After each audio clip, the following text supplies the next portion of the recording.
Сайн байцгаана уу эрхэм хүндэт үзэгчдээ. Сундаас угаас та бүхэндээ Чехийн 7 хоног мэдээллийн хөтөлбөрийнхөө шинэ дугаарыг хүрэхэд бэлэн боллоо. Хэрэв та манаас өгөхд subscribe хийж амжаагүй бол яг одоо subscribe button дээр дараарай. Чех улсад амьдран суугаа Монгол улсын иргэдийн анхааралд 5 дугаар сарын 8-ны өдөр Праг хот дахь Монгол улсын элчин сайдын яам Чехэд амьдарч буй Монгол улсын иргэдийн төлөөллийг хүлээн авч дараах 5 хэсгээс бүрдсэн мэдээллийг хүргэсэн билээ. Үүнд Чех дахь Монгол улсын иргэдийн талаар ерөнхий мэдээлэл 2024 оны эхний 4 сарын хугацаанд элчин сайдын яамнаас зохион байгуулсан ажлууд, энэ онд хийхээр төлөвлөж буй томоохон ажлууд, иргэдэд үзүүлэх төрийн зарим үйлчилгээний талаар мэдээлэл болон ирэх онд зохион байгуулах томоохон ажлуудын талаар мэдээлэл. Элчин сайдын яамнаас өгсөн эдгээр мэдээллийг одоо та бүхэндээ хүргэе. Чех дахь монголчуудын талаарх ерөнхий мэдээлэл. Чех улсад Монгол улсын нийт 12738 иргэн амьдран сууж байна.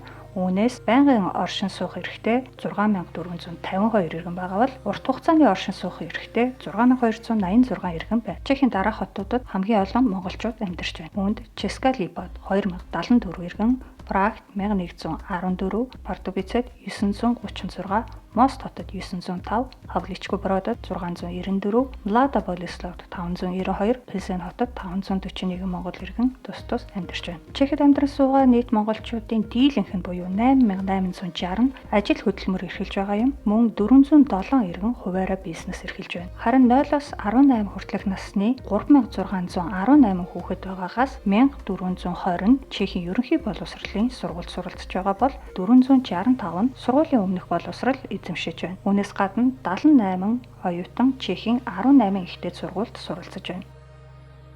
2024 оны эхний 4 сар хагасны хугацаанд элчин сайдын яамны оролцоотойгоор хэрэгжүүлсэн зарим ажлууд. Энэ оны 2 дугаар сарын 2-ны өдөр Трешебон дахь Азийн соёлын төв Монголын тогооч нарын холбоотой хамтран элчин сайдын яам Монгол хоолны өдрөлийг зохион байгуулжээ. Мөн 2 дугаар сарын 17-ны өдөр Český Штимберг дахь Монгол гэр амралтын газар сар шинийн золголтыг зохион байгуулжээ. 3 дугаар сарын 29-ноос 30-ны өдрүүдэд Česká Lípa хотын Уухай баг Чехэд суралцагч оюутан залуучуудын холбоотой хамтран хаврын баярыг зохион байгуулсан байна. Үүнээс гадна 5 дугаар сарын 4-ний өдөр Европ дахь Монгол эмэгтэйчүүдийн хөгжлийн холбоотой хамтран Европ дахь Монгол эмэгтэйчүүдийн чуулга уулзалтыг зохион байгуулжээ. Эдгээр арга хэмжээнээс гадна Чехийн талтай хамтран 2024 онд хэд хэдэн ажлыг хэрэгжүүлсэн байна. Гадаад хэргийн яамт хоорондын консулын зөвлөл дэх уулзалтыг 3 дугаар сарын 18-нд зохион байгуулсан бол 3 дугаар сарын 22-нд байгаль орчин аялал жуулчлалын яам Праг хотын амтны хүрээлэн хоорондын санамж бичигт гарын үсэг зурах үйл ажиллагааг зохион байгуулжээ. Мөн 3 дугаар сарын 23-нд Праг хотын амтны хүрээлэнд болсон говь үзэсгэлэнгийн нээлтэд Чехийн ерөнхийлөгч Петр Паултай хамт оролцжээ. Чингис хаан үндэсний музей, Чехийн үндэсний музей хоорондын санамж бичигт гарын үсэг зурах үйл ажиллагаа 4 дугаар сарын 24-нд болсон байна. 4 дугаар сарын 25-наас 26-ны өдрүүдэд Монгол түүх гэрэл зурагт хэмээх эрдэм шинжилгээний баг хурал болсон байна. Энэ онд элчин сайдын яамнаас хийхээр төлөвлөж буй томоохон ажлууд. 6 дугаар сарын 8-ны өдөр Праг хотод болох элчин сайдын яамдуудын фестивалд оролцсон. 7 дугаар сарын 6-ны өдөр элчин сайдын яам Монгол гэр амралтын газар болон бусад холбоо төрийн бус байгууллагуудтай хамтран Пилсен хотын ойролцоох Мнехов тосгонд байрлах фермд Монгол наадам зохион байгуулна. Мөн 11-р сард элчин сайдын яам шагаан харвааны салбар зөвлөлтөй хамтран шагаан харвааны тэмцээнийг зохион байгуулна. Үүнээс гадна удахгүй буюу 6 дугаар сард болох сонгуулийн арга хэмжээг зохион байгуулна. Энэ оны парламентын сонгуульд гадаадд байгаа иргэд саналаа өгөх боломжтой болсон бөгөөд сонгуульд оролцох хүсэлтэй хүмүүс бүртгэлээ 6 дугаар сарын 15-наас өмнө амжиж хийлгэх хэрэгтэй. Бүртгэлийг election.gov.mn вебсайтаар дамжуулан хийх боломжтой. Мөн элчин сайдын яамн дээр биеэр очиж бүртгэлээ хийлгэх боломжтой. Одоо та бүхэндээ элчин сайдын яамнаас иргэдэд үзүүлж буй төрийн зарим үйлчилгээний талаар товч танилцуулъя. Хурдан цэгийн үйлчилгээ буюу e-Mongolia системээс үнэгүй ойлгодог мэдээллийг хурууны хийгээр олгох. Жолооны үнэмлэх шинжлэх. Шинжилсэн загварын жолооны үнэмлэхийг Чех улсын жолооны үнэмлэхээр солиулах боломжтой. Иргэний бүртгэлийн цахим сүлжээ. Элчин сайдын яамд хийж буй иргэний бүртгэл иргэний улсын бүртгэлийн системд шууд орох бөгөөд энэ нь 5 дугаар сараас хэрэгжиж эхэлж байна. Цахим буюу тоон гарын үсэг. Төрийн зарим үйлчилгээг зайнаас авах боломж бүрдэнэ. Энэ үйлчилгээ 2024 оны 2 дугаар хагасаас хэрэгжиж эхлэх юм. Элчин сайдын яамнаас эх хонд зохион байгуулах томоохон ажлуудын талаар мэдээллийг одоо хүргэе. 2025 онд Бүгд найрамдах Монгол улс, Бүгд найрамдах Чех улстай дипломат харилцаа тогтоосны түүхэн ой тохиох юм. Тиймээс Праг дахь элчин сайдын яам хэд хэдэн томоохон ажлыг хэрэгжүүлэхээр төлөвлөж байгаа бөгөөд эдгээр ажил Чехэд амьдран суугаа нийт монголчуудыгаа идэвхтэй оролцохыг уриалж байна. Өнгөрөх оны 10 дугаар сараас энэ оны 4 дугаар сарыг дуустал Францын Нант хотод үргэлжилсэн Чингис хаан монголчууд дэлхийг өөрчилсөн үзэсгэлэн 2025 онд Праг хотод нэгдэнэ. Чингис хааны одонд морин хуурын чуулган тоглолт болон бусад соёл урлагийн арга хэмжээнээс гадна хурал, зөвлөгөөн, бизнес форумыг Чех улсад зохион байгуулна. Мөн ан хүрээнд гэрэл зургийн үзэсгэлэн, гэрэл зургийн каталог, Монгол Чех хоёр орны улс төр, соёл, иргэдийн харилцааны тухай ном, контент нэвтрүүлэг хийхээр төлөвлөж байна. Тиймээс эдгээр ажилд оролцох хүсэлтэй иргэд элчин сайдын яамд хандаж хамтран ажиллахыг хүсэж байна. Элчин сайдын яам гэрэл зургийн үзэсгэлэн каталогт оролцуулах зургуудыг цуглуулах зорилгоор Чех дурсамж гэрэл зураг нэртэй бүлгийг Facebook дээр нээсэн байгаа.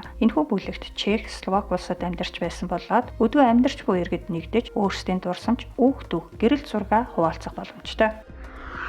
Удахгүй болох хүүхдийн баяртай холбогдуулан 5 дугаар сарын 18-ны өдөр элчин сайдын яам бусад байгууллагатай хамтран 2 арга хэмжээ зохион байгууллаа. Чех Монголын соёлын төв Челоковице хотын Спартак шатрын клуб Монгол улсын элчин сайдын яамтай хамтран уран нүүдэл 2024 шатрын тэмцээнийг амжилттай зохион байгууллаа. Энэхүү тэмцээнийг 2023 оноос эхлэн элчин сайдын яамтай хамтран зохиодог болсон бөгөөд энэ удаагийн тэмцээнд өнгөрсөн жилийнхээс илүү олон хүүхэд оролцож, оюун ухаанаас сорьсныг элчин сайд ганц үг тэмцээний хаалтын үеэр онцлон сайшаасан юм. Тэмцээнд 7-аас 16 насны хүүхдүүдийн дунд 2 насны ангиллаар болсон бөгөөд 7-аас 10 насны ангиллалд 14 хүүхэд, 11-ээс 16 насны ангиллалд 16 хүүхэд тус оролцсон байна. Чехийн 8 аймгийн 11 хотоос нийт 30 хүүхэд оролцсон уг тэмцээний 7-аас 10 насны ангиллалд Карловы Вары хотын Манлай, Алт, Брандис над Лабам хотын Наран дэлгэр, мөнгө, Праг хотын Батиридүй хүрэл медаль авсан бол 11-ээс 16 насны ангиллалд Праг хотын Анунга Алт, Брандис над Лабам хотын Өнөр Баяр, мөнгө, Хавричко Брод хотын Амур хүрэл медаль тус хүртжээ. Шатрын тэмцээний дараа Мост хотын Ивэлт морин хуурын сургалтын төвийн багш Шавнаар тайлан тоглолтоо тавьж хурсан голныг баясгаж өв соёлоо тээж өвлүүлэхийн ач холбогдлыг мэдрүүлсэн юм. Морин хуурч мөнхөн эрдэнэ жүжигчин Зан Азар нарын ажиллуулж буй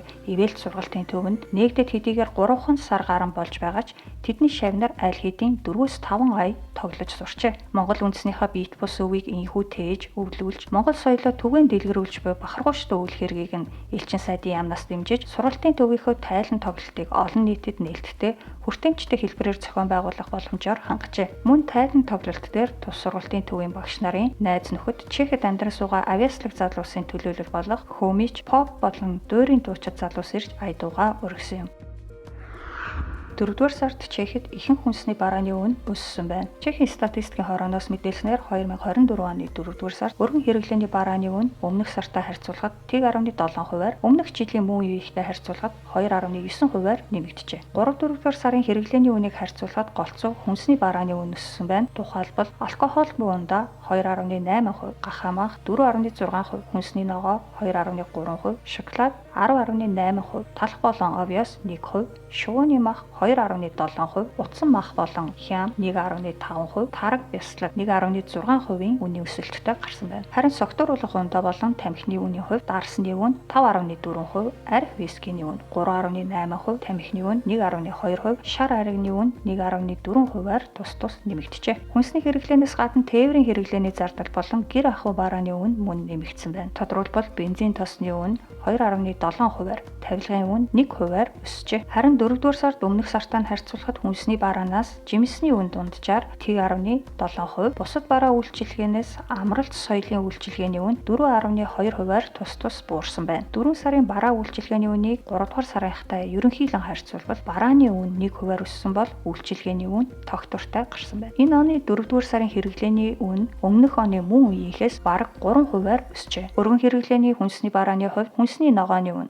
2.4%, шоколадны үн 9.2%-аар тус нэмэгдсэн бол урилгын үн 19.1%, махны үн 3.9%, бага тослогтой сүүний үн 11.4%, өндөгний үн 15.5%-аар тус буурсан байна. Харин алкогольгүй ундааны үн 5.4%-аар нэмэгджээ. Бараа үйлчилгээний төрлөөр нь авч үзвэл ахуйн хэрэглээний зардал хамгийн ихээр буюу 7.2%-аар өссөн байна. Үүний задаргааг харуул орон сууцны засвар үйлчилгээний үн 4.6%, 9%, усны үн 10.9%, бохир усны хураамж 10.5%, цахилгааны үн 12%, дулаан болон халуун усны үн 2.8%-аар тус нэмэгдсэн байна. Харин байгалийн хийн үн 5.8%, хатуу түлшний үн 4.8%-аар тус бүр буурчээ. Мөн арх тамхины үн өнгөрсөн 1 жилийн хугацаанд их хэмжээгээр нэмэгджээ. Тодорхойлбол арх вискиний үн 10.4%, дарсны үн 5.5%, шар аригны үн 6.5%, тамхины үн 7.1%-аар тус өссөн байна. Эдгээрээс гадна тээврийн хэрэгслийн шатахуун тосны үн 8.4%, хоолны үйлчилгээний үн 7.9%, зочид буудлын үн 9.2%-аар тус бүр нэмэгдсэн байна. Чехийн шар аригны хэрэглээ урд хожид байгаагүй доод хэмжээндээ хүрчээ. Шар аригны хэрэглээгээр дэлхийд тэргүүлдэг Чех улсад 1 хүнд ногдох шар аригны хэрэглээ нь 2023 онд урд хожид байгаагүй доод хэмжээндээ хүрсэн хэмээн Чехийн шар ариг үйлдвэрлэгчдийн холбооноос мэдээлжээ. Тодорхойлбол 2022 онд шар аригны 1 хүнд ногдох жилийн дундаж хэрэглээ 136 литр байсан бол 2023 онд энэ нь 128 литр болж буурсан байна. Үүнээс өмнө хамгийн доод рекорд 129 литр гэж 2021 онд тогтоогдож байжээ. Шар аригны 1 хүнд ногдох жилийн дундаж хэрэглээний мэдээллийг Чехийн статистикийн алба 1989 оноос хойш тасралтгүй бүртгэж иржээ. Энэ бүртгэлээс харахад бүртгэл эхэлсэн жил буюу 1989 онд 151 литр байсан бол 1992 онд хамгийн өндөр хэрэглээтэй буюу 163.3 литр байсан байна. Түүнээс хойш 2009 он хүртэл нэг хүний жилийн дундаж хэрэглээ 150 литрээс буугаагүй бол 2010-аас 2019 оны хооронд 140-с 150 литрийн хооронд хэлбэлцэж байжээ. Харин 2020 оноос 140 литрээс доош болж эхэлсэн байна. Шар аргийн хэрэглээнээс гадна үйлдвэрлэлч сүүлийн жилүүдэд буурсан байна. Тухайлбал өнгөрсөн онд Чехийн шар ариг үйлдвэрлэгчид 20 сая гектолитр шар ариг үйлдвэрлэсэн бөгөөд энэ нь 2022 оныхоос 2.7%-аар бага хэмжээ юм. Шар ариг үйлдвэрлэгчдийн холбооны тэргүүн Томаш Слунечкогийн хэлснээр сүүлийн 4 жилийн хугацаанд шар ариг үйлдвэрлэлийн хэмжээ ерөнхийдөө бага байгаа бөгөөд 2010 оныхоос доогуур байсан гэнэ. Өнгөрсөн онд шар аргийн үйлдвэрлэл болоод хэрэглээ ийхүү эрс буурсан нь эдийн засгийн тогтворгүй байдал түүнээс үүдэлтэй худалдан авагчдын зан төлөвийн өөрчлөлтийн үр дүн аж. Мөн 21-22 онд өсөж байсан шар аргийн экспорт 23 онд 4.3%-аар буурч 516 сая гектолитр болсон байна. Карлийн гүүрний ойролцоо Ултава голоос цогцос олджээ. Праг хотын цагдаа нар 5 дугаар сарын 5-ны ням гарагт Ултава голоос залуу эрэгтэй цогцсыг илрүүлжээ. Тус цогц нь 4 дугаар сарын 28-ны шөнө завнаас үсрээд алга болсон 29 настай Шотланд залуугийнх байх магадaltaй хэмээн цагдаа нар ихний байдлаар дүгнсэн байна. Jupe Sparks хэмээх Шотланд жуулчин 4 дугаар сарын 27-оос 28-нд шилжих шөнө Ултава голоор шоу цэнгэний хөлөг онгоцоор найз нөхдийн хамт аялаж явжээ. Тэрээр шөнийн 1-2 цагийн хооронд усанд сэлнгээд гол руу үсэрснээс хойш найзууд нь түүнийг олж хараагүй гэнэ. Улмаар түүний найз бүсгүй эгч нар өөрсдийн биеэр ирэн хайж эхэлснээс гадна цагдаад мэдэгдэж мөн хувийн мөрдөгчд ч хандсан байна. Түүний танилтал хамаатан садан ирэн хайх ажилд зориулан хандив цуглуулж 11,000 паунд гэр бүлийнхэнд нь илгээсэн гэнэ. Ийхүү бүтэн 7 хоногийн турш Жупийн гэр бүлийнхэн түүнийг Ултава голын эргээр хайж орон гэргүй хүмүүсийн голоос олсон хувцас хунарыг хүртэл Жупийнх байна уу гэдгийг шалгажээ. Харин 5 дугаар сарын 5-нд цагдаа нар Жупийн завнаас үсэрсэн газраас 1.6 км орчим зайнаас цогцсыг олсон бөгөөд ар гэрийнхэнд нь таниулахад Жупийн зохицос мөн болохыг баталжээ. Словак улсын ерөнхий сайд халдлагад өртөж буудуулсан ноцтой хэрэг гарлаа. 5 дугаар сарын 15-ны өдөр Словакийн Хандлова хотод болсон засгийн газрын хурлын дараа буюу 14 цаг 45 минутын үед Словакийн ерөнхий сайд Роберт Фицо тус хотын иргэдтэй уулзахаар төв толгой дээр явж байхад түүнийг гэмт итгээд алан хятгаар оролдож 5 удаа бууджээ. Хэрэг гарсан даруйд хамгаалагч нар гэмт итгээдийг барьж Фицог хамгийн ойрын эмнэлэгт хүргэсэн байна. Хандлова хотын эмнэлгийн олон нийтэд харилцах ажилтны мэдгдснээр ерөнхий сайд Фицо эмнэлэгт хүргэгдэх үедээ ухаантай байсан бөгөөд амин үзүүлэлтүүд нь тогтворчсон байсан гэнэ. Гисэн хэдий ч яаралтай мэс засалд оруулах шаардлагатай байсан тул Хандлова хотоос хамгийн ойр барьдлах томоохон эмнэлэг рүү буюу Банска Бистриця дахь эмнэлэг рүү нислэг тэргээр хүргэсэн байна. Тухайн өдрийн 23 цаг 25 минутын үед ерөнхий сайдад хийсэн хагалгаа амжилттай болсон бөгөөд амь насанд нь аюулгүй болсон хэмээн шадар сайд Томаш Тараба хэвлэлийнхэнд мэдгдсэн байна. Словакийн телевизийн Маркиза сувгаар мэдээлснээр гэмт итгээд нь урд нь хамгаалалтын албанд ажилладаг байсан яруу найр баригч нийгмийн идэвхтэн Юрай Цинтула хэмээх 71 настай эрэгтэй гин. Тэрээр Хандловоос 80 орчим километрийн зайд орших Левица хотод амьдардаг бөгөөд Хандловоо руу өөрийн машинаар очсон байна. Цинтула нь Словакийн одоогийн засгийн газрын бодлогыг эсэргүүцэгч бөгөөд өнгөрсөн сард гэхэд засгийн газрыг эсэргүүцсэн жагсаалд оролцож байжээ. Хэдий тийм боловч түүнийг алан хядах оролдлого хийснийг сонсоод хөрш нь ихэд гайхснаа илэрхийлжээ. Цинтулагийн хөрш Мило Лудовитийн хэлснээр Цинтула нь ийдэг хүн бөгөөд улс төрийн хүчтэй үзэл бодол гэд байх юмгүй нэгэн гин. Гэхдээ засгийн газрын зарим бодлогыг буруу гэж үздэгээ илэрхийлж байсан гэжээ. Халдлага болсны дараахан Словакийн засгийн газар Братиславд яаралтай хуралдаж улмаар хэвлэлийн хурал хийжээ. Энэ үеэр дотоод хэргийн сайд Матуш Шутай Эшток гэмт этгээд баригдсныхаа дараахан юу гэж ярьсан болохыг хэвлэлийнхэнд хэлсэн байна. Гэмт этгээд засгийн газрын бодлоготой санал нийлэхгүй байгаа учраас ерөнхий сайдыг хөнөөхөөр шийдсэн гэж хэлсэн. Тэр тусгай прокурорын газрыг татан буулгах бодлого, Украинд цэргийн тусламж үзүүлэхэд зогсоох, үндэсний телевизэд өөрчлөлт оруулах, шүүхийн зөвлөлийн даргыг огцруулах зэрэг засгийн газрын бодлогуудыг эсэргүүцэж байна гэдгийг хэлсэн хэмээн Шутай мэдээлжээ. Сүүлийн 20 гаруй жилийн хугацаанд Европын улс орнуудад төрийн өндөр албан тушаалтанд ингэж ноцтой халтсан хэрэг гараагүй ажээ. 5 дугаар сарын 18-ны өдөр Словакийн эрүүл мэндийн сайд хэвлэлийнхэнд ерөнхий сайдын биеийн байдлын талаар мэдээлэл өгсөн байна. Тэрээр 18-ны өглөөний байдлаар ерөнхий сайдын биеийн байдал тогтвортой байгаа ч хүнд нөхцөл байна хэмээн мэдээлсэн юм. Ерөнхий сайд Фицов дэмжигчид амралтын өдрүүдээр эмнэлгийн гадаа цугларч цэцэг өргөцгөөсөн байна. Тэдний зарим нь ерөнхий сайд Европын холбоотой санал нийлээгүйхээ төлөө буудуулсан гэж үзэж буйгаа илэрхийлжээ. Энэхүү халдлага бий болоход сөрөг хүчнийхээ ихээхэн нөлөөлсөн гэж үзэж буйгаа эрх баригч намын зарим гишүүд илэрхийлээд байгаа юм. Учир нь өнгөрөх оны сүүлээр болсон парламентын сонгуульд Фицовын нам ялж шин засгийн газрыг Фицо удирдах эхэлснээс хойш сөрөг хүчнийхэн түүнийг хэвлэл мэдээллийн хэрэгслээр байн харлуулж бичиж байсан гин. Жишээ нь түүнийг гэмт хэрэгтэн, дарангуйлагч, Путиний зарц гэх зэргээр бичиж байжээ. Чехэд ойрын 7-8 жилийн хугацаанд 300 мянган ажлын байр усна хэмээн хөдөлмөрийн яамны сайд мэдэгджээ. Дижиталчлалын хүрээ тэлхийн хэрээр ойрын 7-8 жилийн хугацаанд Чехэд 1 сая ажлын байр нь томоохон өөрчлөлт орж 300 мянган ажлын байр үгүй болно хэмээн хөдөлмөр нийгмийн хамгааллын яамны сайд Мариан Юречка 4-р сарын сүүлээр мэдэгджээ. Тиймээс одооноос ажилчдын боловсролыг нэмэгдүүлж, сургалтанд хамруулж, ялангуяа дижитал ур чадварт сургах шаардлагатай гэнэ. Мөн сайд Юречка Карловы Вары аймагт ажиллах үеэрээ ирэх 1 жил хагасын хугацаанд хөдөлмөрийн яам 130 мянган хүнийг дээрх шалтгааны улмаас сургалтанд хамруулахаар төлөвлөж байгаа гэсэн юм. Карловы Варын хөдөлмөрийн албанаас мэдээлснээр тус аймагт ур чадвар дэвшүүлэх сургалтанд хамрагдах хүсэлтэй хүний тоо өмнөх жилийнхээс 2 дахин нэмэгдсэн гэнэ. Тодорхойлбол он гарсаар 600 хүн ур чадвар дэвшүүлэх сургалтанд хамрагдсан бөгөөд үүнээс 450 аль хэдийн сургалтаа дуусгажээ. Хөдөлмөрийн яам дижитал ур чадварт сургах хэлбэрээр хүн капиталд ихээхэн хэмжээний хөрөнгө оруулалт буюу 5 тэрбум короны хөрөнгө оруулалт хийхээр төлөвлөсөн байна. Үүнд дээр дурдсан 130 мянган хүнийг сургалтанд хамруулах ажил мөн багтаж байгаа юм. Энэ ажлын хүрээнд явагдах сургалтуудыг хувийн компаниуд, төрийн бус байгууллагууд болон хөдөлмөрийн албууд зохион байгуулна. Сургалтын талаарх мэдээллийг хөдөлмөрийн яамны вебсайтны СМВ Курсу гэсэн хэсгээс авах боломжтой.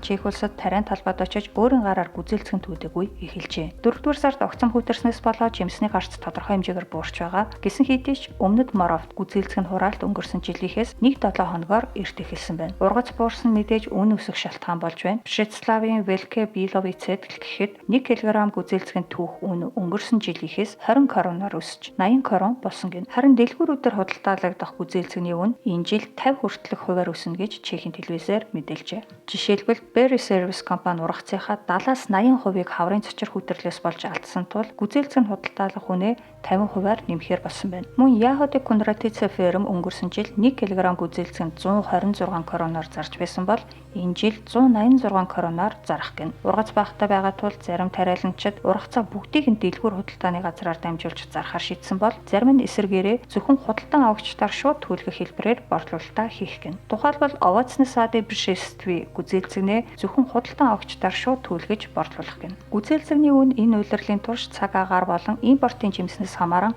байнга хэлбэлцэх хаж. Жимс тариаланчдын холбооны тэргүүн Мартин Лудвигийн хэлснээр гүзээлцэгний үн сүүлийн жилүүдэд байнга өссөөр ирснээрээ бусад жимснээс ялгаатай гэнэ. Мөн энэ жилийн хувьд 1 кг гүзээлцэгний худалдаалагдах үн 100 короноос доош буухгүй гэжээ. 4-р сарын төсөөллөөр дэлгүүрт зарагдаж байсан гүзээлцэгний дундаж үн 136.5 корон байсан байна.